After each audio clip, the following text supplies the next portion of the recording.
Hey everyone, and welcome back to another calculus video where we are going to talk about my favorite thing, the chain rule. Now, the chain rule is the #1 source for mistakes for calculus students when finding derivatives.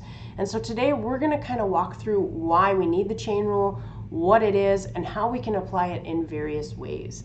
So let's dive in, let's take a look. And the whole point of the chain rule is to find the derivative of a composition of two functions. So a function that has been put within another function. So f of g of x is how we would say this. And we want to find the derivative of that composition. So let's first start by defining two functions. We're going to start simple and see if we can establish a pattern. Now f of x is 2x, g of x is 3x plus 5. So suppose we have that, and then also suppose that y is the composition of those two functions. So down here when it says find y prime, it means we're finding the composition, the derivative of that composition. So suppose we have f of x is 2x, well f prime would be 2. And then if we have g of x, g prime would be 3. Now the composition of these two functions would be, let's see, you'd have basically g of x, you're going to plug it in for x, so it looks like this. You'd have 2 times, and then g goes in here, 3x plus 5. Now, finding y prime, okay, well, the only way we know how to do here is to multiply this through, and then, if, remember, y is f of g of x, so the derivative here would just be 6, okay?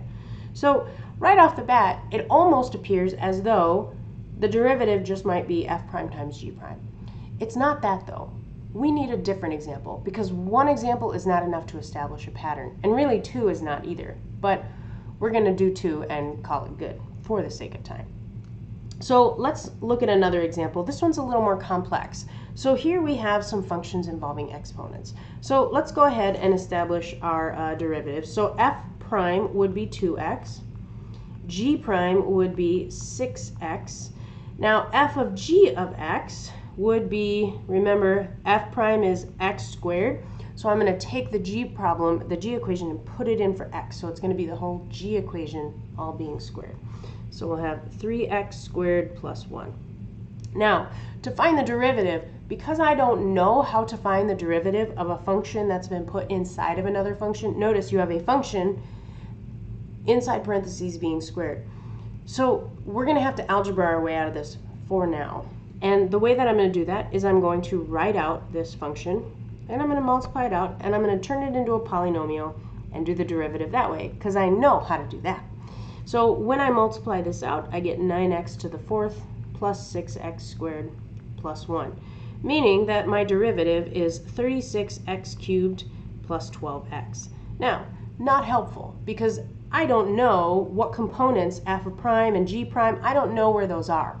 So what I'm going to do is I'm going to rearrange this derivative, and I'm going to factor some things out, because if my goal is to establish a pattern and prove something involving the derivatives of the functions f and g, then I need to create an expression where I can clearly see either a 2x or a 6x. And so one way that I can do this is I'm going to start factoring out greatest common factors. So I'm going to factor out a 12x, and when I do, I get 3x squared plus 1. That's really helpful because that's my g of x equation. So right now, I have found g of x. That's a good thing. So now I'm going to keep breaking it apart. Hey, you know what? 12x can be broken apart. And I'm going to break it apart a very special way, because I know that we can break it into 2x times 6 or 6x times 2. And that's actually what I'm going to break it apart as. 6x times 2 times 3x squared plus 1. And the reason I chose these numbers is because I know the rule, and I want you to see the pattern that we can establish here. Now, 6x is g prime. We already said that this is g of x, but where does the 2 come from? Well, if I remember that f prime was 2x, I can remember that x was my parenthesis, right? So f prime is just 2 times whatever's in the parenthesis. But this was a composition. And so what did we plug in for x? We plugged in g of x. Well, wasn't g of x 3x squared plus 1? So when we did our composition, this 2 times 3x squared plus 1 this is actually my f prime of g of x. Oh. So we've just established the components from our little exploration and found that, hey, when we found this derivative, it was, and I'm going to write it in a different color, it was f prime of g of x times g prime of x. And this is actually the chain rule. This is what we did here. So f prime of g of x, there it is, and then g prime of x. Now I moved the g prime of x to the back side just because that's how it's stated when we see the rule here in just a moment. But what I want to do is I want to go back up to that first equation and see if this rule holds true. Is it f prime of g of x times g prime of x? So if I go back up here, f prime of g of x times g prime of x should look something like this. Remember, f prime of x was 2. Now there was no x to plug in, right? So it was just 2 no matter what g of x is. And then g prime was 3. Oh, so this is why it worked to multiply those two. It's because there was no x when we did the derivative. It fizzled out and went away because of the nature of the function that we started with. But this right here, this is called the outside-inside rule. And what it actually has us do is it says, well, when I have a function that's inside of another function, like for example, 3x squared plus 1 squared, f prime of g of x means do the derivative of the outside function, which means if I have something to a power, I use the power rule. So I'll take the exponent and multiply it in front and subtract 1, like I would with a polynomial, because this is a power rule. And then it says take it and then multiply it by g prime of x, which is the derivative of that inner function. So times 6x. Well, that's where I got my function. That's where I got y prime. Now, when you have a polynomial, if you want to multiply things out and do it the long way, by all means, you go right ahead. But we're going to see here in just a few moments that you cannot avoid using the chain rule in some instances. And so it's very, very important that you know the chain rule, you know how to use it, and then you practice to recognize when to use it. Like I said, this is the single most common source of mistakes on the AP exam and in AP Calculus. It is so common that I have a stamper that says chain rule on it. And if you make a chain rule error, I am so tired of writing chain rule on tests, I stamp your paper. So that's how common it is. But you can do it. You can get there. And the only way you're going to do this is by practicing on your homework and doing lots of problems and seeing all the different applications where we have to apply this chain rule. So let's talk through this. So it says if f is differentiable at a point u, u being the inside function, g is the inside function, g equals u. If that function is differentiable, okay, so both functions, the inside and the outside, have to be differentiable, then the composite function is also differentiable. So as long as everything's differentiable, we're good to go. So here's the outside-inside rule, and it says this. We're going to take the derivative of the outside and multiply it with the derivative of the inside. Now notice g of x, this is just g. It's not the derivative of g inside. It's just g of x, and that's how it stays inside.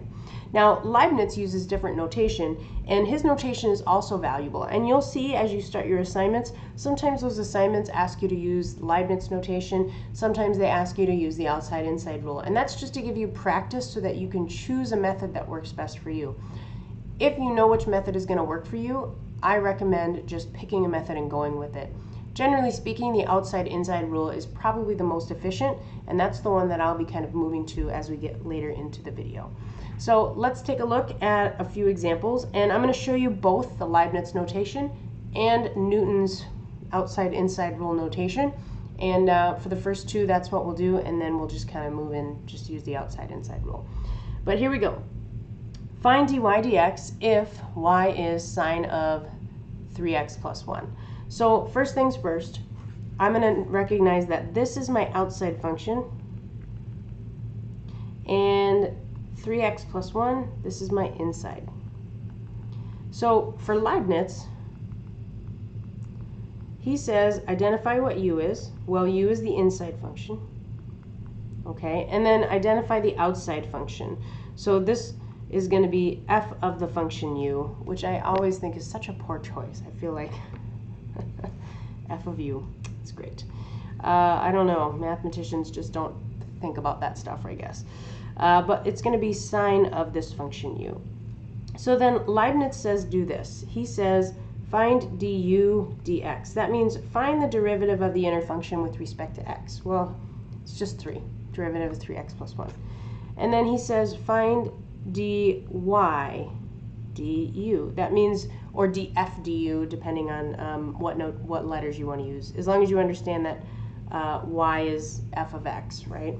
So dy du would just be cosine of u. So now Leibniz says this: if we take these two things and we say we multiply du dx times dy du, we end with what we want, which is dy dx. And that's because if you think of these like fractions, they kind of cancel away like that, and you're left with dy dx. So in his notation, it made sense to him to do it this way. In reality, here's what it looks like. You take 3 times cosine, but instead of u, you put the 3x plus 1 back in. And that's y prime. So that's how Leibniz notation works. Lots of colors floating around there. Let's see how Newton's notation works, and maybe you'll appreciate just how much more elegant Newton's notation is and how much quicker and more efficient it's going to be in the long run. So Newton says do this. He says do the derivative of the outside. So I'm going to go ahead and just kind of write it down over here. Newton, if y is sine of 3x plus 1, watch how much faster this is. He says do the derivative of the outside function. Well, that's just sine, right? So the derivative of sine is cosine. But we don't change anything on the inside. Nothing on the inside gets touched. So now we're ready to do the derivative of the inside. So times 3. Y prime equals. And then I'm just going to move the 3 to the front because that's what we do with coefficients. And ta-da, there it is. Now, it's called the chain rule because we chain together the derivatives as we move progressively inward within our function, and sometimes we're going to have to do it multiple times. It's possible to have a function within a function within a function. So at that point, we're chaining together the derivatives as we work our way into the interior.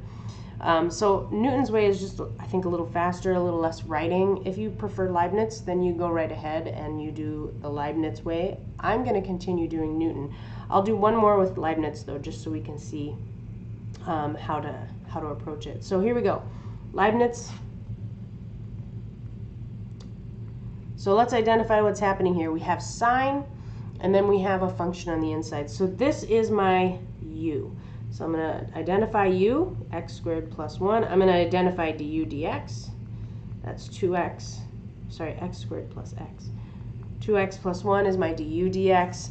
And then it says identify dy du. Well, that's just going to be cosine of u again. And then he says take those two and multiply them together. So remember, du dx times dy du results in dy dx. That's how that works. This is what Leibniz is going after. And so his looks like this.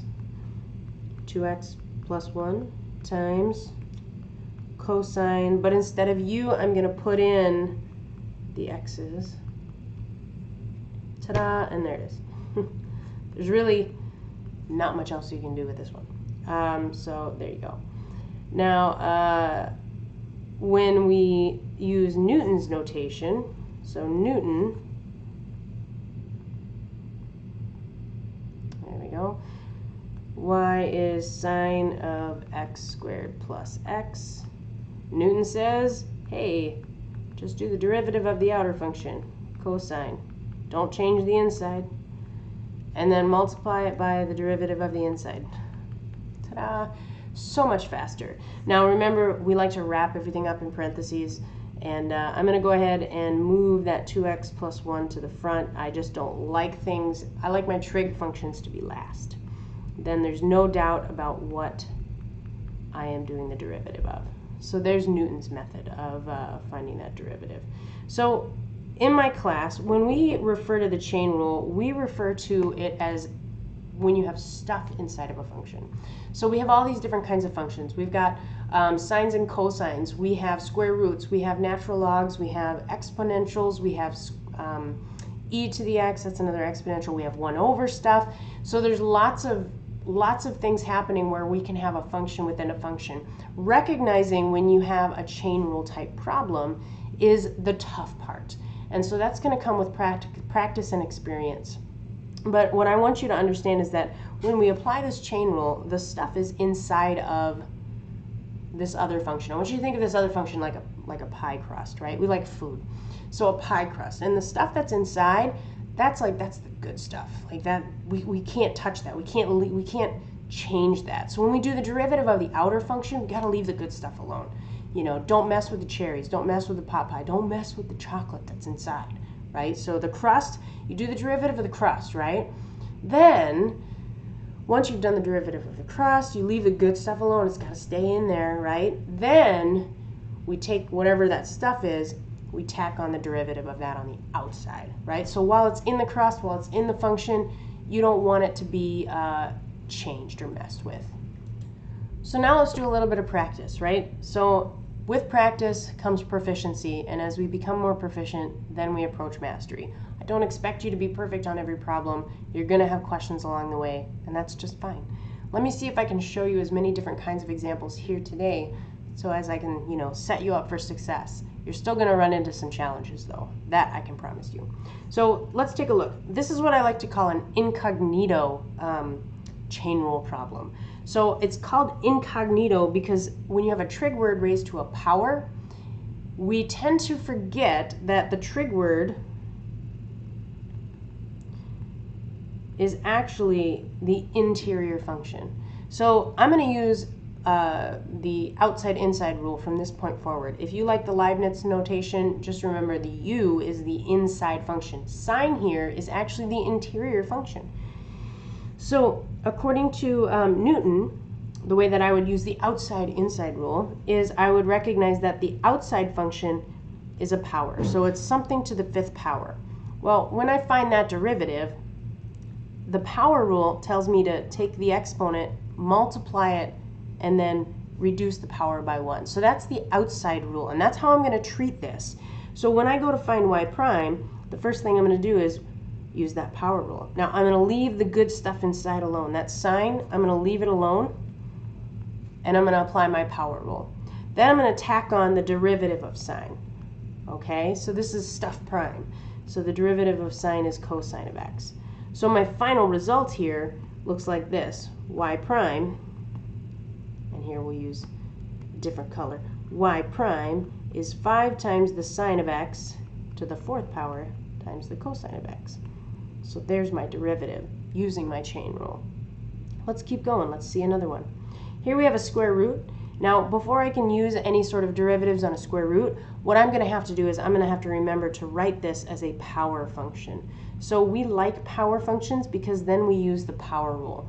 And so remember, the power rule says this. If I have something to the 1/2 power, that outside-inside rule says to do the derivative, you multiply by the power, and then you subtract 1 from the new x to get the new exponent. So the stuff on the inside, though, is that 2x, or 2 plus 3x squared. So that doesn't change. So let's go ahead and start writing this down. Y prime is going to be 1/2. And then on the inside, I'm going to leave the 2x plus 3x squared alone. And then my new exponent is that negative 1/2. But then I'm going to tack on the derivative of the inside. So the inside derivative is 6x. Now, I'm going to go one step further, and I'm going to simplify. And I'm going to rewrite it a little bit differently here. 1/2 times 6x is 3x. And then this whole component raised to the negative 1/2, I'm going to move it down because on a multiple choice test, this is probably what I would see. I may not see a square root in the denominator. They may rationalize, they may rationalize their denominator on the AP exam, which I'm not going to do right here, right now. You'd multiply by the square root on the top and the bottom. It wouldn't really get us anywhere, but recognizing that that negative exponent comes down and turns back into a radical, that's maybe how it would show up on an AP exam multiple choice. Let's keep going. Let's take a look. Now this one, I like this one because not only is it a chain rule problem, but it's actually a product rule problem also. And this is where it gets tricky, because when we start combining things together and using the chain rule within the product rule or within the quotient rule, that's when we tend to forget about the rules.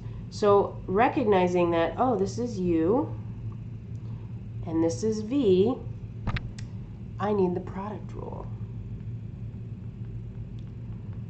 Let's remember what that is. The product rule says this: UV prime is the first times the derivative of the second plus the second times the derivative of the first. So this is how I'm going to find this derivative. So let's have at it. So U is x squared, so that means U prime is 2x. V is 5x minus 2 cubed, which means V prime, here's where the chain rule has to happen. So I'm going to do the derivative of the outside, which means I'm going to take this exponent and bring it down, 5x minus 2 squared. So remember, I did the power rule. I brought that 3 down in front and reduced that exponent by 1 to get my new exponent. But then the derivative of the inside function is 5. So V prime is really 15 times 5x minus 2 squared. That's where the chain rule comes in within the product rule. So now I'm ready to multiply them out and write them in. So U x squared times V prime, okay, here it is,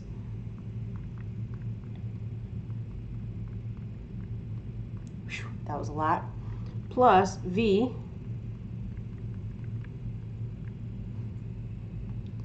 times U prime.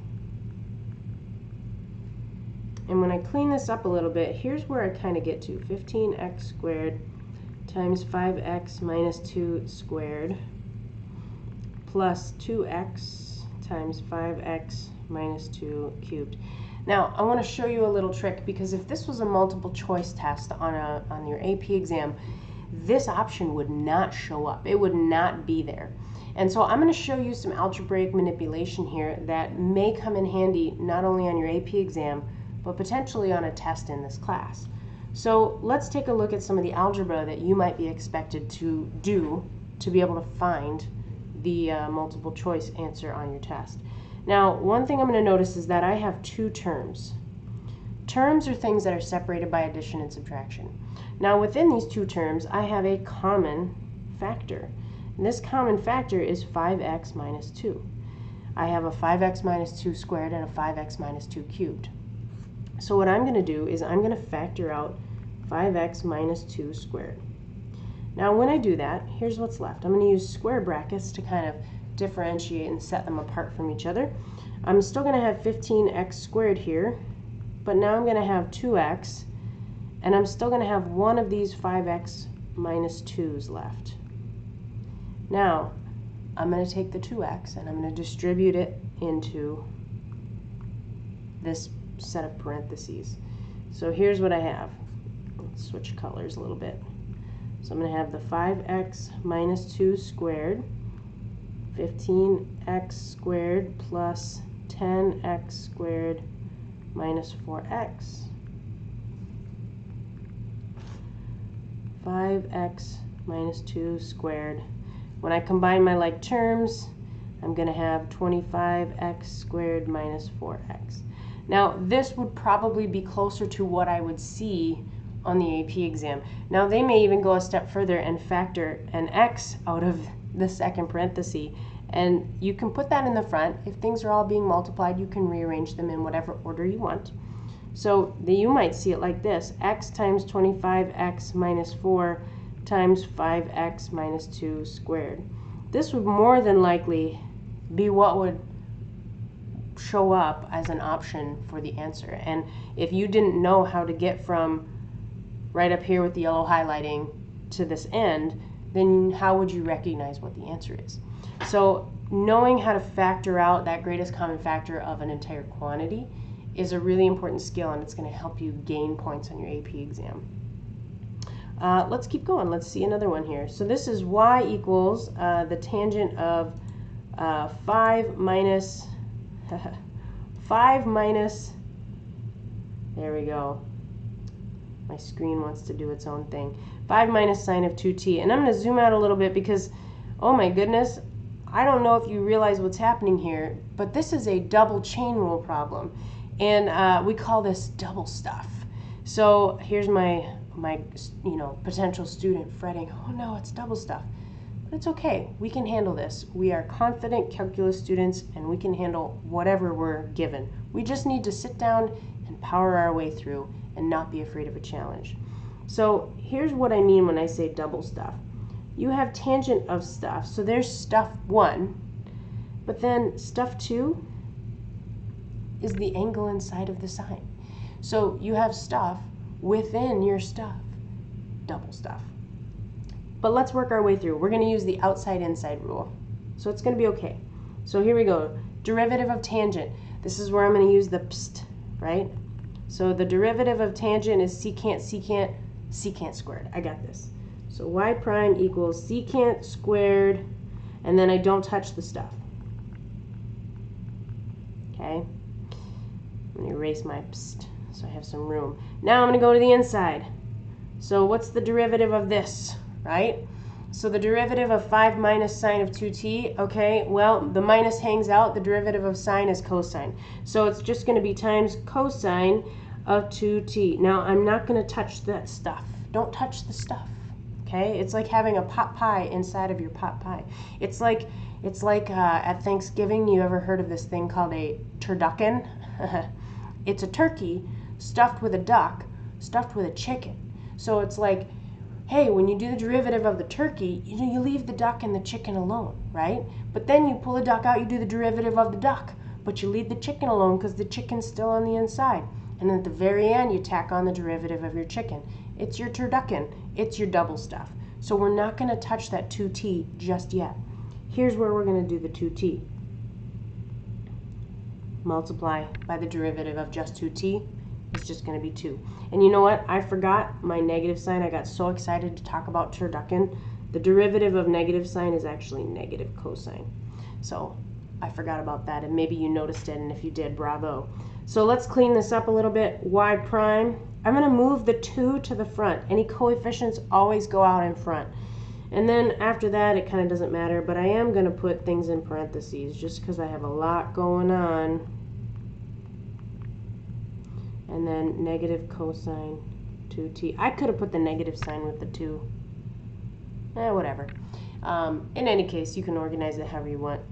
But that's our double stuff. That's our big mamma jamma problem. And that's the kind of problem that that's going to give you trouble in the long run, is just, recognizing what to do and when to do it. So that's kind of the end of that, and that's where I'm going to leave you to go do some practice. And remember, practice doesn't make perfect. Practice just gets you closer. So I don't expect mastery right off the bat. The more you practice this, the more proficient you're going to get. And as a matter of fact, that's why you're going to have so much practice for this.